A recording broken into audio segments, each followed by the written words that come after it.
Bueno, ya estamos en comunicación con Sergio Berenstein, consultor, analista político, autor de un reciente libro llamado ¿Somos todos peronistas? Libro que sacó antes de las elecciones, antes creo que de las PASO, así que creo que nunca más atinada esta entrevista después de todo lo que ha pasado en nuestro país políticamente hablando. Bienvenido, Sergio, a Citas de Radio. Soy Elisa Peirano, ¿cómo estás? Hola, ¿qué tal? Muy buenas tardes, un placer charlar con ustedes. Bueno, ya sos amigo de la casa, así que no te presento con tanta alaraca, pero igual todo el mundo sabe que sos un grande. Sergio, ¿siguen siendo válidas las categorías peronista-antiperonista para definir a los argentinos? Yo creo que obviamente hay un segmento acotado, pero relevante de la sociedad que se sigue viendo a sí mismo como kirchnerista, ¿no? Pero en esta elección y en los últimos tiempos me parece que lo que estamos viendo es el resurgimiento del peronismo como una identidad política diversa, englobadora, contradictoria, que incluye, por lo menos al segmento mayoritario del kirchnerismo. Es cierto que hay un número importante de kirchneristas más de izquierda, ¿verdad?, con otra cultura política, pero me parece que el peronismo tiene esa enorme capacidad de, con aliados, interpretar ese magma muchas veces diverso y con universos ideológicos a veces incluso contradictorios, pero que en el peronismo se terminan acomodando de alguna manera. Esto desde los orígenes del peronismo. Recordemos que eso surge en el 43 y sobre todo a partir del 45, con la victoria de Perón en el 46, el peronismo termina englobando a sectores que venían de una derecha católica importante del interior, más radicales, socialistas, algún comunista, sector de las Fuerzas Armadas, nuevos militantes que entraron a la vida política, por supuesto un segmento importante del sindicalismo que venía hasta ese momento más bien con una cuestión de cierta independencia respecto al poder político. Todo esto en un contexto naturalmente, digamos, de una Argentina donde los partidos se fueron debilitando y dieron generaron espacio para que surjan estos movimientos, ¿no?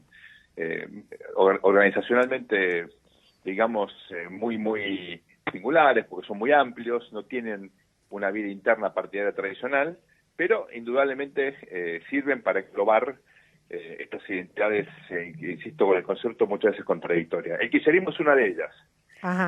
Es la más importante. Bueno, tiene una líder que arrastra muchos votos, que es la expresidenta Cristina Fernández de Kirchner, ¿no? Está bien, o sea que en el fondo el kirchnerismo vendría a ser como una rama más radical o más extremista dentro de este gran, amplio marco que es el peronismo. Claro, yo te diría, en esta última oportunidad, en esta versión 3.0, lo que tenés en el frente de todos es un segmento importante que indudablemente está identificado, se expresa, se referencia en Cristina, pero tenés a segmentos muy importantes que están más bien alineados con los gobernadores. Está, por supuesto, el núcleo que acompañó a Sergio Massa, que fue determinante, por ejemplo, cuando uno compara las PASO del 2015 con las del 2017. Tenés también segmentos vinculados al propio Alberto Fernández, con un peronismo de capital que últimamente estuvo desperdigado y que detrás de él, bueno, volvió a englobarse, sindicatos, Víctor Santa María, y por supuesto tenés otros segmentos más radicalizados. Por ejemplo, al margen de la Cámpora, Grabois pertenece a la Cámpora, está enfrentado con la Cámpora. Claro. Pero también es un segmento radicalizado. Hay intendentes en el Gran Buenos Aires que juntan muchos votos. Es un universo diverso y mi impresión es que si ganan las elecciones se va a volver aún más contradictorio y más amplio, porque la vocación que tiene estos frentes siempre es incorporar sectores moderados. Así que no me sorprendería si luego a las elecciones hay un intento, digamos, adicional, complementario que ya vimos, para sumar efectivamente otros segmentos más bien de clase media, ¿no? Claro, ahora esta capacidad de incorporar segmentos moderados ajenos no vendría a ser como el gatopardismo que se le critica al peronismo a los que no son peronistas, sino que es como una capacidad de alianza. ¿Sería una cosa así?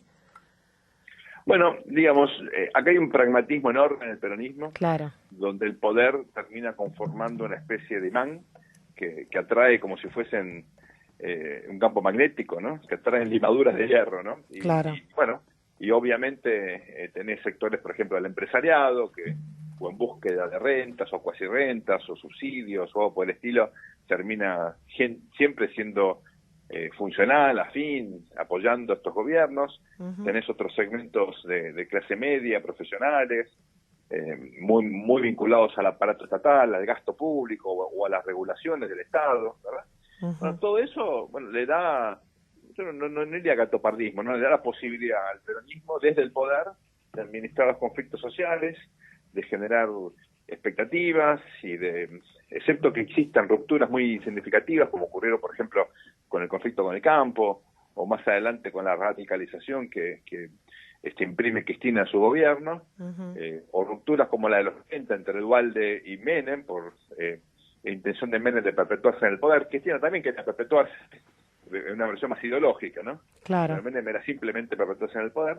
Bueno, si no existen esas dinámicas de confrontación interna por pujas por el poder, el peronismo tiene muchas chances por su base social de apoyo y su capacidad de coaliciones de ganar muchas elecciones, ¿no? Sergio, ¿y el libro, el nombre lo elegiste, me imagino que antes de que se conformaran las alianzas políticas en las cuales Macri eligió a Pichetto, o sea que incorporó una rama del peronismo, Fernández eligió a Fernández, también peronismo, y la tercera fuerza también tenía peronismo, o sea, ese título Somos Todos Peronistas lo habías elegido y sin embargo representó nuestra oferta política. Claro, el libro básicamente apuntaba justamente a esta dinámica tan singular en estas elecciones, pero va más allá, ¿no? Porque obviamente la respuesta a la pregunta del título es no somos todos peronistas, pero sin embargo hay dos elementos para marcar aquí, Elisa. Y uno es que la cultura política del peronismo impregnó toda la cultura política argentina. Claro. Y uno ve pragmatismo también en Macri, por ejemplo, convocando a Pichetto, ¿no? Claro. O saliendo con medidas totalmente heterodoxas, contradictorias a lo que siempre había defendido, a su programa en los últimos tiempos, después de la derrota del 11. Claro. Control de precios, por decreto de necesidad urgente, digamos, desatinos importantes, claro. Simplemente por desesperación, utilización de recursos públicos para ganar elecciones, claro. la plaza. Claro. Sí, supuestamente por una cuestión de seguridad había rejas. Bueno, el día que Macri quiso se levantaba la reja para que su gente pase. Claro. Típicas cuestiones donde si lo hubiera hecho un populista, un peronista tradicional, muchos de nosotros hubiéramos saltado diciendo ¿cómo puede ser? Claro. Él lo hace Macri y es como que todo es menos grave, pero la verdad que es gravísimo lo que está pasando, ¿no? Claro. Y en el mismo sentido, no solamente uno ve esa cultura política peronista, el pragmatismo y demás, sino que el peronismo también se ha democratizado mucho. Surgieron segmentos del peronismo que reclaman un espíritu democrático, republicano, ¿no? Ahí, bueno, Pichetto, ¿no? Pichetto se autodefine como peronismo republicano, un peronismo garante de las instituciones. Esto también es nuevo, nunca tuvimos eso. Así que yo creo que la Argentina se peronizó en algún sentido y el peronismo se democratizó en otro, y hoy forma parte de una constelación democrática de baja calidad, pero donde, digamos, los aspectos más importantes del sistema político democrático están vigentes. Claro. Por eso para mí la cosa binaria, blanco-negro, antiperonista-peronista, es como que no va más, es una categoría que ya queda obsoleta para mirar la compleja realidad que estamos observando, ¿no? Exacto, y de hecho, simplemente para sumar ideas o confusión a esto, pero yo diría lo siguiente, fíjate que el momento en el cual más reformas pro mercado se hicieron en Argentina fue con un gobierno peronista, con Menem. Claro, con Menem, tal cual. Ni los gobiernos pro mercado, como el de supuestamente pro mercado, como el de Macri, no hizo nada en términos de reformas estructurales. Claro. Es más, perdió oportunidades de hacerlas, ¿no? Por errores políticos, por diferentes cuestiones. En cambio, hay que reconocerlo, ¿no? En el caso de Menem, bueno, en Argentina en parte vive todavía hoy de aquellas reformas, ¿no? Por ejemplo, la infraestructura energética, lo poco o mucho que tenemos en esa época. Claro, sí. ¿No? El gas también, en fin, hay una cantidad de elementos que vienen de esa época que tuvieron que ver con reformas claramente pro mercado, bien mal implementadas, a veces con escándalo de corrupción en el medio, pero se hicieron, ¿no? Y en cambio otros gobiernos supuestamente más afines a la lógica de mercados civiles y militares fracasaron sistemáticamente. Claro. Así que también desde ese punto de vista uno tiene que ser más, creo, ¿no? Más prudente y decir, bueno, ¿qué significa peronismo respecto de una agenda de un capitalismo moderno? Bueno, hay que esperar y ver, ¿no? Hay una pregunta que pones en la presentación del libro que me parece la más desafiante, que es cómo evitar un estilo populista autoritario si en la Argentina populismo y democracia se fusionaron. ¿Qué pasa cuando se fusionan populismo autoritario y democracia? De alguna manera se resiente la democracia, ¿no? Claro, ahí hay un concepto interesante de un sociólogo chileno, Carretón de apellido, José Manuel Carretón, que él plantea que hay como bolsones o digamos islas de autoritarismo en sistemas democráticos, ¿sí?, que afloran de manera a veces constante, a veces circunstancial, pero que no hay regímenes democráticos totalmente puros, ¿no? Ajá. Que siempre hay estas esferas autónomas o de la sociedad civil o de la sociedad política que eventualmente pueden convertirse en riesgos para la propia democracia, ¿no? Por ejemplo, el racismo en Estados Unidos. Es algo que, digamos, está a flor de piel, está relativamente controlado. Bueno, ahora tenés una etapa en la cual eso está más evidente. Sí. ¿Es nuevo? No, siempre estuvo, ¿verdad? Sí. Lo mismo en Europa, ¿no? La cosa antimigrante. Es nuevo, bueno, la crisis económica, las corrientes recientes, los problemas, obviamente, para incorporar nueva fuerza de trabajo, la falta de trabajo, la empleabilidad, todo eso hace que la inmigración sea rechazada. Ahora, digamos, el populismo en Europa, los movimientos neofascistas, por supuesto, tienen una historia dramática, ¿no?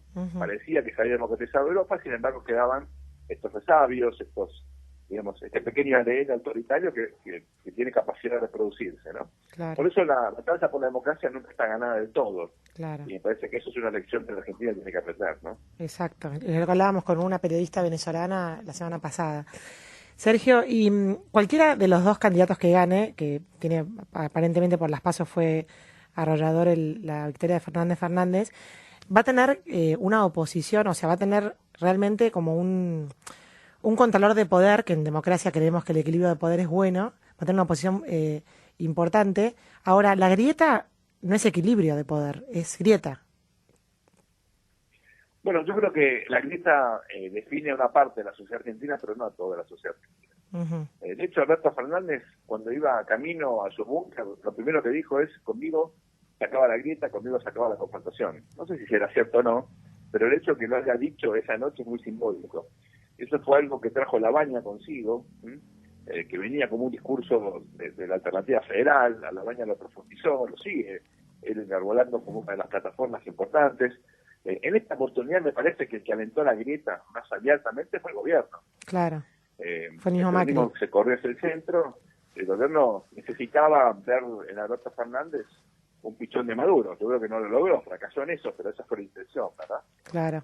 Y ahora, vos con la experiencia tuya como analista, ¿te parece que de ganar los Fernández va a gobernar Alberto o te parece que es una Cristina encubierta? Yo creo que el presidencialismo en Argentina es muy fuerte. No va a gobernar Alberto, va a gobernar el presidente, ¿no? Más allá de la persona. Es la institución presidencial la que tiene enorme poder y la que termina en general jugando un rol fundamental en la política nacional. Ahora, no quiere decir esto que el presidente, si es Fernández, si gana la elección, no consulta unas cuestiones con la vicepresidenta. No quiere decir esto que sean decisiones totalmente personales, algunas serán, otras no. En todos los gobiernos hay distintos actores, distintos factores de poder, hay peleas, hay, digamos, internas que a veces incluso terminan generando crisis. Eso es típico de todos los gobiernos en Argentina y en el mundo, ¿no? Y no creo que el próximo sea la excepción. Hemos tenido fuertísimas internas en el gobierno de la Macri también. Claro. Entonces me parece que hay que esperar seguramente un equilibrio, una ecuación donde va a haber muchas variables, ¿no? Una especie de, digamos, juego donde veremos las fichas cómo se van acomodando. Seguramente esto a lo largo del tiempo también cambia. Los gobiernos no son iguales al comienzo que al final. Hay desgastes, hay coyunturas que los redefinen. El gobierno de Cristina fue otro totalmente distinto. De hecho, Fernández fue eyectado del gobierno después del conflicto de la 125, por ejemplo, ¿no? Que vos conocés mucho mejor que yo. Y sobre todo, pensándolo en perspectiva, yo creo que lo que hay que pensar aquí es que los presidentes no hacen nunca lo que quieren. Hacen en general lo que pueden. Y pueden poco, digamos. Tienen restricciones internas, internacionales y están obligados a tomar decisiones siempre en desfiladeros muy angostos. Así que cuidado con eso, porque los factores de poder pueden influir en el margen, cuando la agenda es tan demandante como la que va a recibir el próximo presidente. Claro, es verdad que sea quien sea, tener una agenda acotada. Ahora, la última, Sergio, ya te liberamos. ¿Cómo interpretás lo que sucedió el 24 de agosto? Bueno, a ver, la Argentina tiene distintas miradas, ¿no?, ante estas circunstancias. Yo quiero recordar acá un texto de Manuel Moria de Araujo, gran sociólogo argentino, muerto ya hace unos años, que definía la sociedad argentina en tercios. Es decir, hay un tercio que en general está identificado en el peronismo, que son trabajadores. Últimamente esto lamentablemente, ¿no?, por los problemas del mercado de trabajo, se fue como erosionando mucho, y más que trabajadores son desempleados o semi-empleados, la economía informal, ¿no? Uh-huh. Pero es un tercio de la Argentina plebeya, digamos, ¿no? Uh-huh. Hay otro tercio de una Argentina moderna, incorporada al mundo, educada, que puede trabajar en cualquier lado, que viaja, que se informa. Y en el medio hay un sector, digamos, de clase media, aspiracional, muchos empleados públicos, o autónomos, profesionales, que están en una postura que a veces se corren hacia un lado, a veces hacia el otro, ¿no? Entonces, por ejemplo, con Perón en el 73, con Alfonsín en el 82, con Menem en el 95, con De la Rúa en el 99, con Cristina en el 2011 y con Macri también por ejemplo, en el 2015, hemos visto un movimiento pendularse este sector medio, ¿no? Uh-huh. Entonces, los tercios más otra cosa terminan generando constelaciones ganadoras electoralmente. Y esto es lo que explica este giro moderador de Cristina ahora, y el gran error de Macri, menor error de Macri, que no haber visto la necesidad de construir hacia el centro, claro, pragmáticamente, evitando la confrontación con digamos, antikirchnerismo, sí. Y sobre todo, digamos, reaccionando poco, mal y tarde, a este giro pragmático de Cristina con la incorporación de Pichetto, que sirvió, pero obviamente por lo menos hasta ahora no tuvo un impacto esperado. Claro, no alcanzó. Pero ¿no te parece que ahora hay un recurso más, entre comillas, cívico de la sociedad que ante el primer atropello de sus libertades civiles, por ejemplo, se da cuenta que se puede manifestar en la calle? Bueno, claro, entonces ese tercio, digamos, más democrático, más republicano, más institucionalista, demostró el sábado pasado que está vigente, digamos, que con Macri o sin Macri, ahí hay un tercio de la sociedad que no quiere atropellos. Es un tercio que afloró también justamente en la 125, que afloró con los cacerolazos del 2012 y 2013. Uh-huh. Es un tercio de la sociedad que es vital para la recuperación económica, porque son sectores medianos y altos, con alta capacidad de consumo, de ahorro y de inversión, cuidado con eso, y me parece que es un sector que también es de capacidad de fuga, ¿no? Claro. Entonces, va a tener que hacer un gran esfuerzo, si gana Fernández la presidencia, para seducir ese tercio, porque el otro día lo que quedó demostrado es que hay mucha gente con miedo. Hay gente con miedo que haya un gobierno autoritario, hay gente con miedo que haya, digamos, un retorno del populismo autoritario, hay gente con miedo que Argentina sea como amenazó el gobierno de la nueva Venezuela, y frente a eso, por supuesto, la gente reacciona defensivamente. Así que cuidado, porque me parece que el daño que deja Cambiemos como fuerza política es esa grieta más enorme de la que existía antes. Para el próximo gobierno, si gana el frente de todos, esto va a ser uno de los principales desafíos. Totalmente. Sergio Berenstein, muchísimas gracias por estos minutos con Citas de Radio. Por favor, un placer enorme, un beso grande. Adiós. Bueno, y así pasaba el politólogo Sergio Berenstein hablando de su libro Somos todos peronistas y analizando un poco la realidad política que cambia semana a semana.